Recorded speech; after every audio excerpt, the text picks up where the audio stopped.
I'll start question 1 by converting the 73 meters into centimeters. That's 7,300 centimeters, and the reason I'm doing this is because the answer should be given in centimeters. Now, I'm also given that the ratio of the model to the real plane is 1 to 200. So what is the length of the model if the length of the real plane is 7,300? And if I cross multiply, I get 7,300 times 1 over 200, which will give me 36.5 centimeters. In question 2, I've got the first 5 terms of an arithmetic sequence. I'm starting with number 7, and every time I am adding 4. So A is the first term, is equal to 7. D, which is the common difference, is equal to 4. The formula for the nth term is the following: A plus n minus 1 times D. So let's substitute the values I have. 7 plus n minus 1, 4. Let's expand 7 plus 4n minus 4. And if I simplify, I will get 4n plus 3. In question 3, the ratio of red to blue is 2 to 13. So in total, I have 2 plus 13, that's equal to 15 parts. So the number of red counters is equal to 2 over 15 times 90, and this is equal to 12, and this is the number of red counters. Now let x be the number of the extra red counters that I'm going to add. So now I have 12 plus x red counters out of a total of 90 plus x, and this should be equal to 1 over 3. Note I'm adding x both to the total and to the red counters. So let's cross multiply. So I will have 3 times 12 plus x equals to 90 plus x. So 36 plus 3x equals 90 plus x. 2x is equal to 54. So x comes out to be 27. And that's my answer. In question 4, the universal set has all the integers between 1 and 12. A is the set of all the odd numbers. So A has the numbers 1, 3, 5, 7, 9, and 11. A intersection B is 1 and 3. And A union B are all the integers between 1 and 12 except 8 and 10. So let's draw our sets. So since the intersection is 1 and 3, 1 and 3 go in the middle. A has all the odd numbers, so I'm going to put all the odd numbers in A. 1 and 3 are already there, so I have extra odd numbers 5, 7, 9, and 11. As I said before, 8 and 10 are not in the union, so 8 and 10 are out here. So I'm left with the rest of the even numbers, 2, 4, 6, and 12, and that's how the Venn diagram looks like.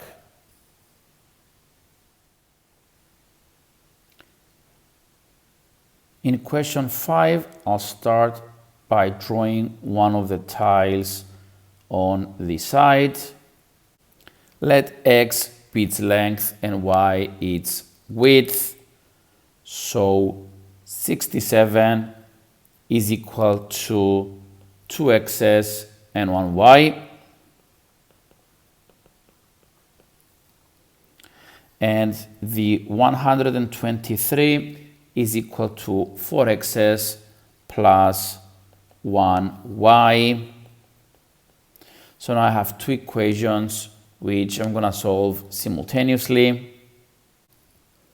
I'll proceed with elimination. I will subtract the two equations so that the y's cancel out.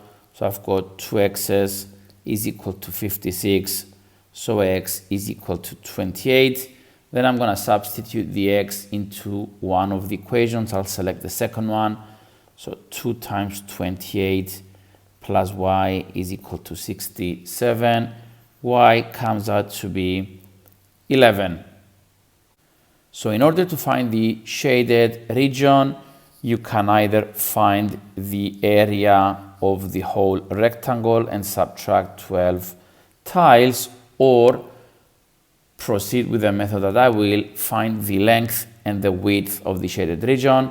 Now the length of the shaded region is 123 minus 2 widths of the small rectangle. So it's 123 minus 11, so that's 101.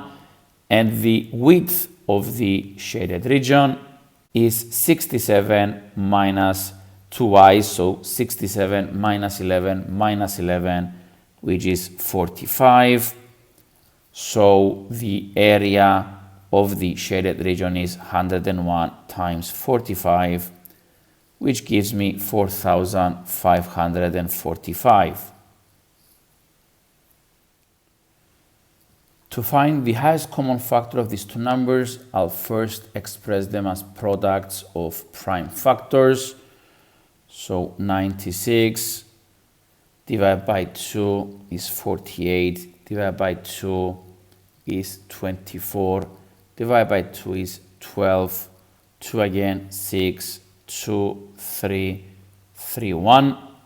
So 96 is equal to 2 to the power of 5 times 3 to the power of 1. And then for the 120, I've got divided by 2, 60, divided by 2, 30, 2 again, 15, 3, 5, 5, 1. So 120 is equal to 2 to the power of 3 times 3 to the power of 1 times 5. So the highest common factor is equal to the product of all the common prime factors to their lowest power. So it's 2 to the power of 3 times 3 to the power of 1, which will give me 24. For part B, to find the lowest common multiple, I'm going to take all the prime factors, whether common or not, to their highest power. So I've got 2 to the power of 4 times 3 to the power of 1 times 5 to the power of 2 times 7 to the power of 2 times 11. And if I multiply these numbers, I'm going to get 6, 4, 6, 8, 0, 0.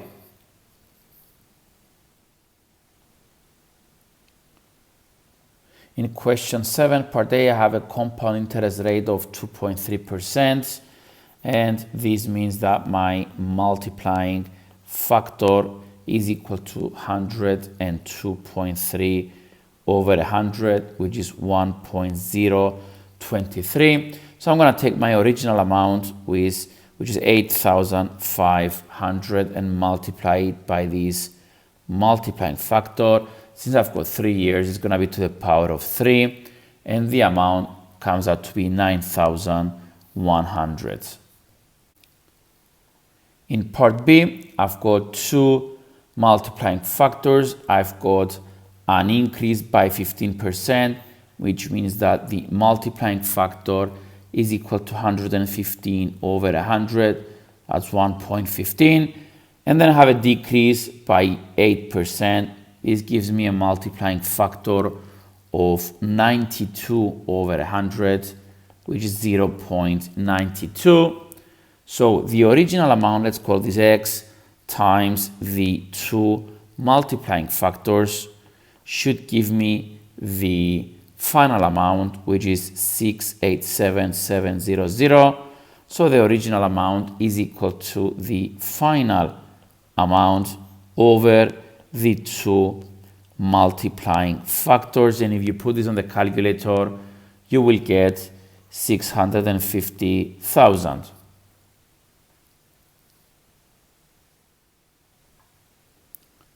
In question 8a, I've got a density mass volume problem.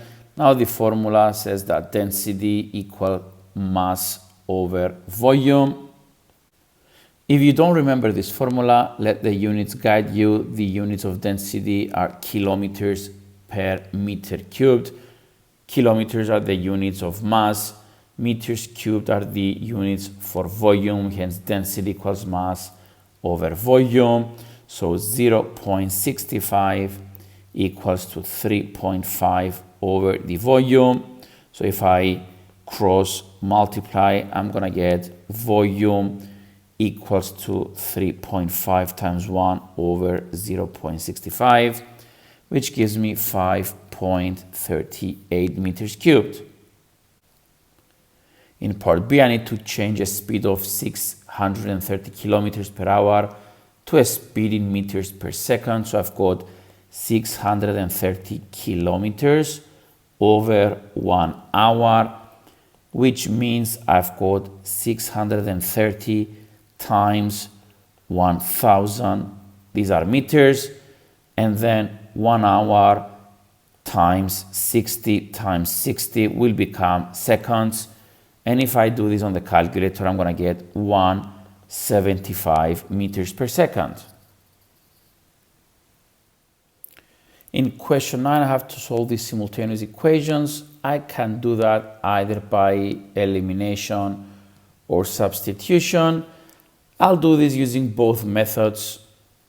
So let's start using elimination. I'm going to label the two equations as 1 and 2 to easily refer to them. So in elimination, I'll multiply the first equation by 1, so practically I'm keeping it the same. And I'm going to take the next one, question 2, and multiply by 5. So I've got 4x plus 5y equals to 4. And then from the second one, I've got 10x minus 5y equals 45. And I will add the two equations. So I'm going to get 14x equals to 49. So x is 7 over 2. And then I'm going to substitute this x into one of the two equations. I'll select the second one. So 2x minus y is 9. So 2 times 7 over 2 minus y is equal to 9. And if I rearrange this one, it's going to give me y is equal to minus 2. Now, if I go with substitution, I'm going to rearrange the second equation so I get y on its own, and y would be equal to 2x minus 9. I'm going to substitute this into equation 1. So I'm going to get 4x plus 5 times this expression equals 4. Expanding will give me 4x plus 10x minus 45 equals 4. So 14x equals 49, x equals to 49 over 14, which is 7 over 2. And then I'm going to substitute the 7 over 2 into this equation. So y is equal to 2 times 7 over 2 minus 9, which gives me minus 2. So x is 7 over 2, y is minus 2, and these are my final answers. For question 10, I need to find an equation for this line. Note that this point here has coordinates 0, 1, which means that the y-intercept c is equal to 1. Now to find the gradient, I can either take any right angle triangle with the hypotenuse being on the line, like this one, and calculate the gradient using rise over run. in this case 3/2, or you can take a second point on the line, for example this one,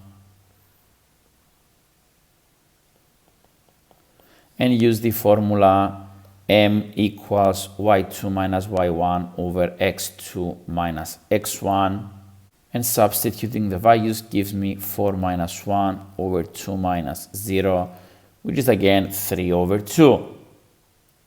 Any way you do it, the gradient comes out to be 3/2. The y-intercept is 1, so the equation is y equals 3/2x plus 1. For question 11, I need to write down two comparisons between science and maths. One of them is going to be for the median, one for the interquartile range. It's not sufficient to say which one is higher. We have to say something in the context of the question.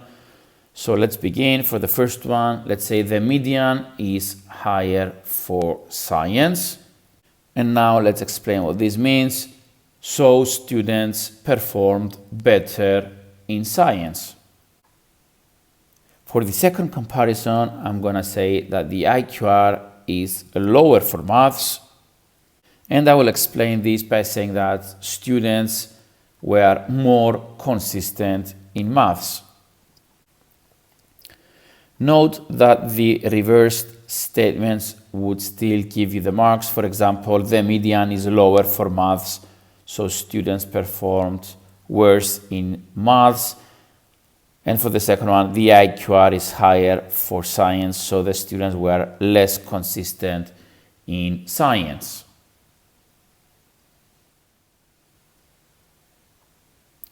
In part A of question 12, the answer is 1, since anything to the power of 0 is always 1. For part B, know that the power of 3 takes all three terms. I've got 3 to the power of 3, x squared to the power of 3, and y to the 5 to the power of 3. So this will be 27 x to the power of 6, because I multiply the powers, and then y to the power of 15. In part C, I'm going to take 2 as a common factor, so I get e squared minus 9, and then note that this is the difference of 2 squares, so I get 2 e minus 3 e plus 3.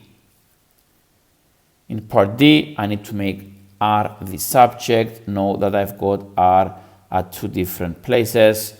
I'll start by removing the square roots. So m squared is equal to 6a plus r over 5r. I'll continue by cross multiplying. So 5m squared r equals 6a plus r. I will collect all the r terms on one side. So 5m squared r minus r is 6a. Finally, I'll take out the common factor of r.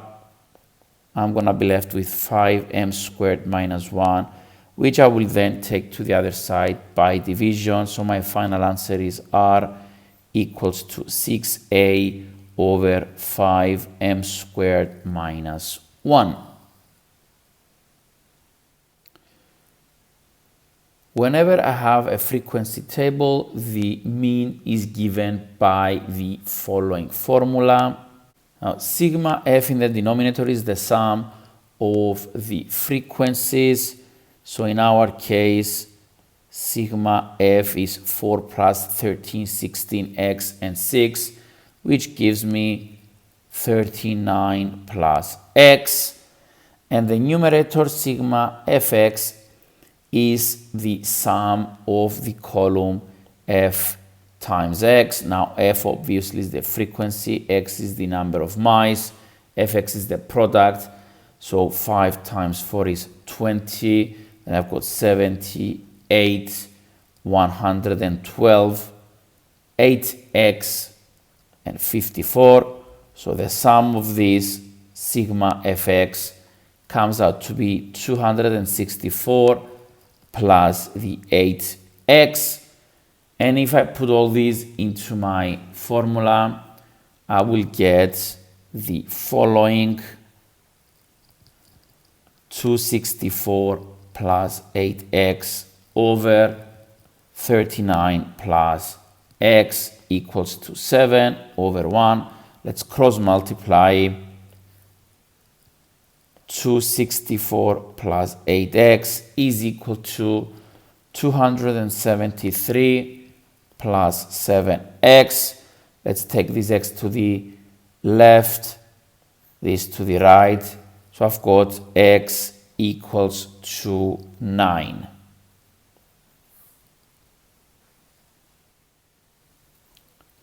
For question 14 part A, I need to complete the probability tree diagram.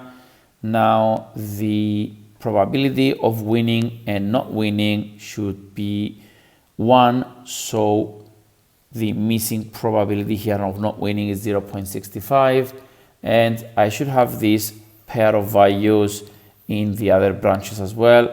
So let's copy these numbers in the other branches. And part B, I want the probability that he wins at least one of the 2 games of tennis. So the combinations are win, win, win, lose, or lose, win. So I'm going to find the end probabilities by multiplying the numbers on the branches. And then to find my answer, I will add these 3 numbers.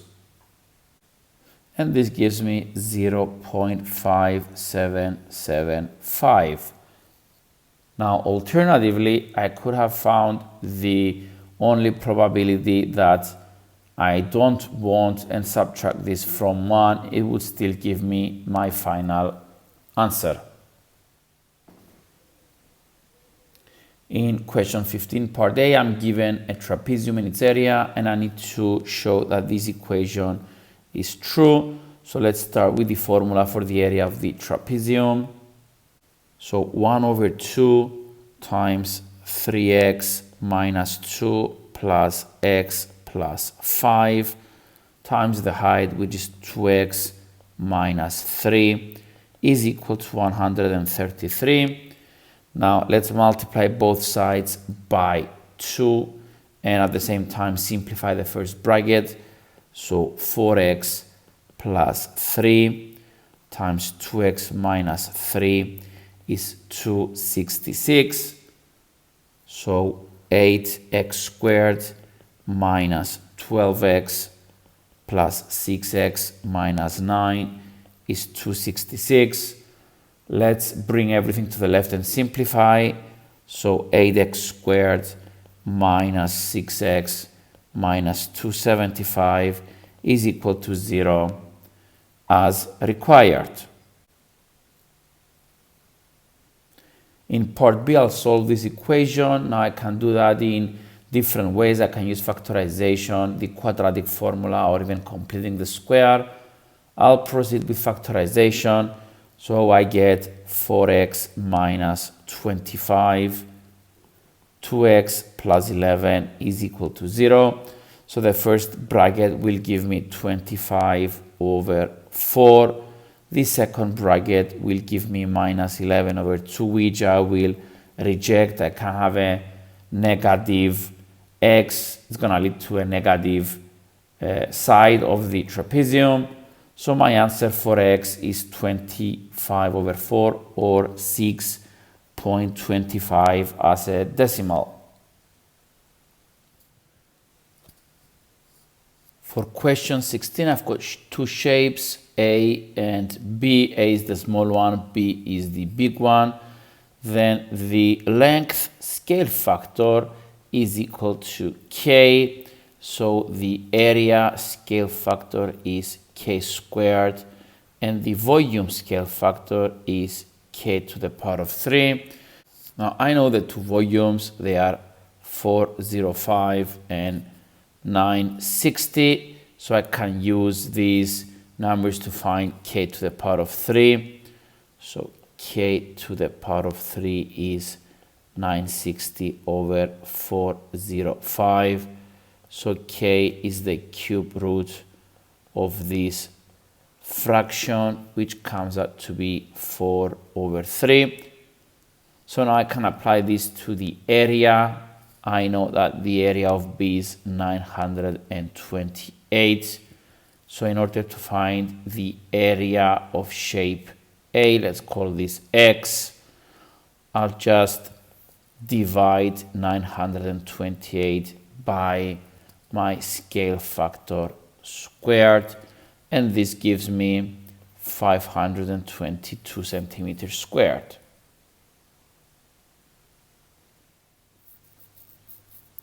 For question 17 part A, I will just substitute 5 into the function. So I've got 4 minus 3 times 5, which gives me minus 11. Part B, I need to find the value of x that cannot be included in any domain of G. I will get the denominator and set this equal to 0. That's when the problem occurs. So 1 equals to 2x. So x comes out to be 1/2. And in part C, I need f g of minus a half. Now there's a bracket here.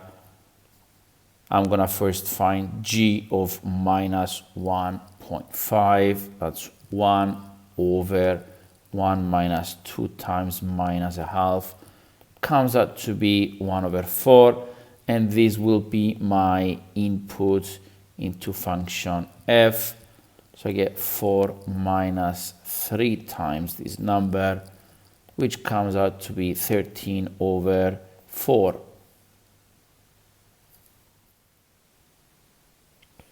In question 18, I'll first find the upper and lower bounds for x, a, and m. So x is between 7.5 and 8.5.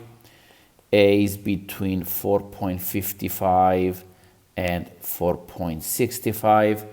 And finally, m is between 15 and 25. Now, I want the lower bound of this expression, which means I need the lower bound of the numerator and the upper bound of the denominator. Now, my denominator has a subtraction, so to have a value that is large for the denominator, I need the upper bound for the first number minus the lower bound for the second number. Now, this means I'm going to use the 4.55 for A, 25 for M, and the 7.5 for X. So let's write this down. 4.55 over 25 minus 7.5. And the answer comes out to be 0.26.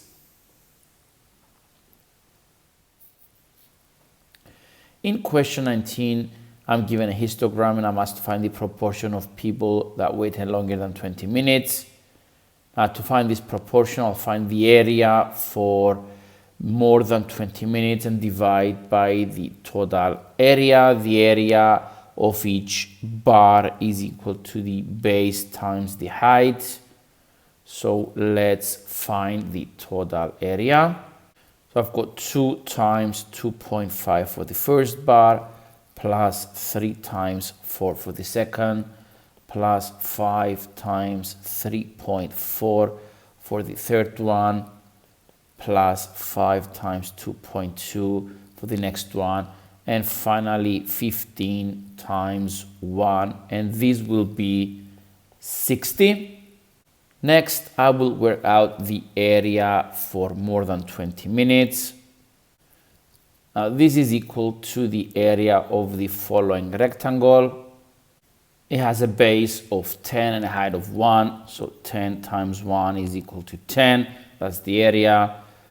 So finally, the proportion is equal to 10 over 60, which simplifies to 1/6. In question 20, I'm given this shape. I need to prove that the angle CDA is equal to 2x. I'll start by drawing the chord AC. Now the angle CAB, here labeled 1, is equal to x because of the alternate segment theorem. Then the angle ACB, labeled 2, is also x because angles at the base of an isosceles triangle are equal.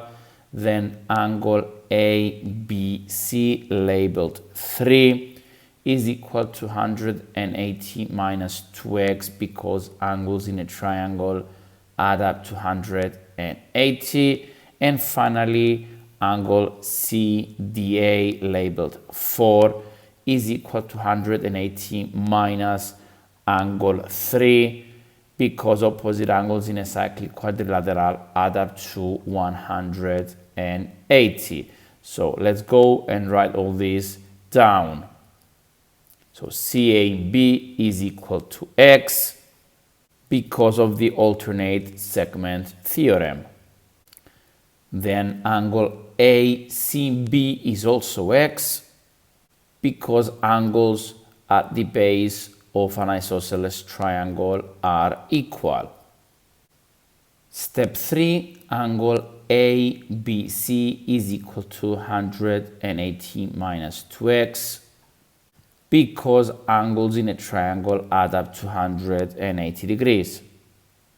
And finally, angle CDA is 180 degrees minus angle ABC because opposite angles in a cyclic quadrilateral add up to 180 degrees.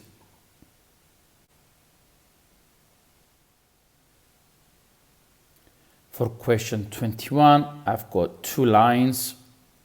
For line L, I know that the equation is 4y minus 6x equals 33. I can rearrange to 4y equals 6x plus 33. So y is 6x plus 33 over 4. Now I'm going to apply the over 4 to each term separately. This simplifies to 3x over 2 plus 33 over 4. Now, from the equation of a straight line, y equals mx plus c, and I can extract the gradient of the line, which is equal to 3 over 2. Now, the two lines are perpendicular, and I know that for perpendicular lines, the product of the gradients is always equal to minus 1. So 3 over 2 times the new gradient must be minus 1, which means that the new gradient is minus 2 over 3. So now I can use the formula for the gradients. M equals y2 minus y1 over x2 minus x1 to set up an equation for k, since the line passes through the points 5, 6 and minus 4k. So I've got k minus 6 over minus 4 minus 5 equals to minus 2 over 3. Now I can cross multiply, so I will get 3k minus 18 is equal to, now minus 4 minus 5 gives me minus 9, which when I cross multiply with minus 2 will give me 18. So 3k is 36, which means that k is equal to 12.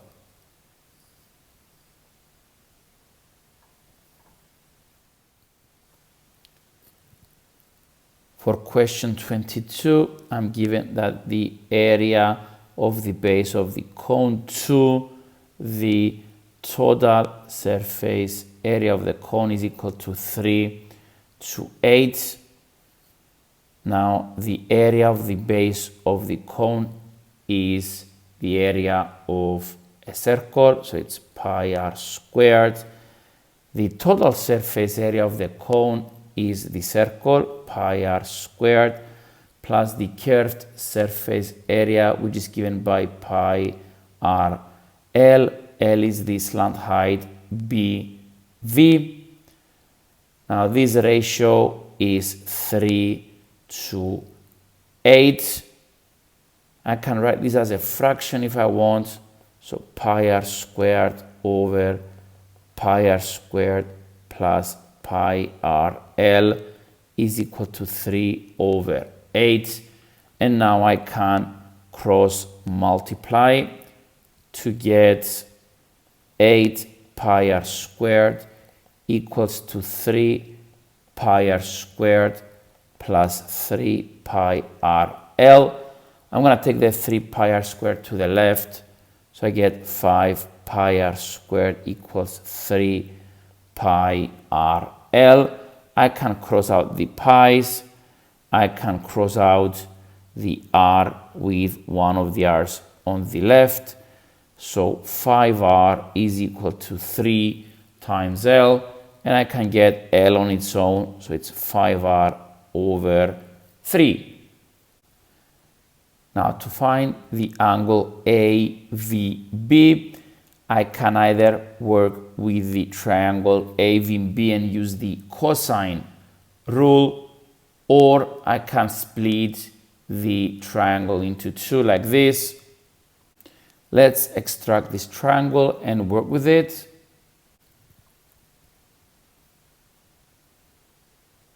So sine of x equals to opposite, which is r, over the hypotenuse, which is 5 over 3r. Now this simplifies to 3 over 5. So x is the inverse sine of 3 over 5, which comes out to be 36.8 and so on. So the angle AVB is equal to x's, which is 73.7 to 1 decimal place.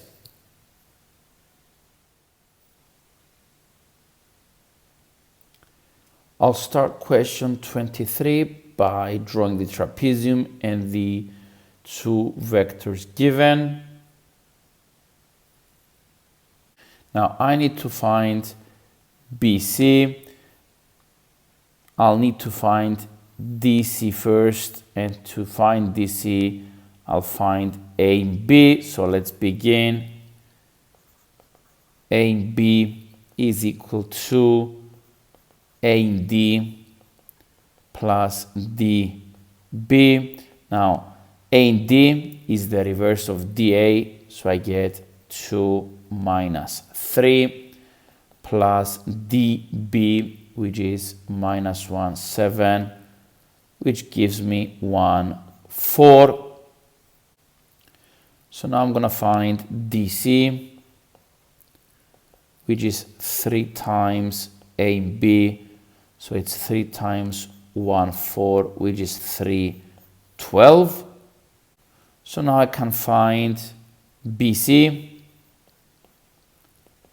which is BD plus DC. Now BD is the reverse of DB, so it's 1 minus 7 plus 3, 12, which is 4, 5. So to find the magnitude of this,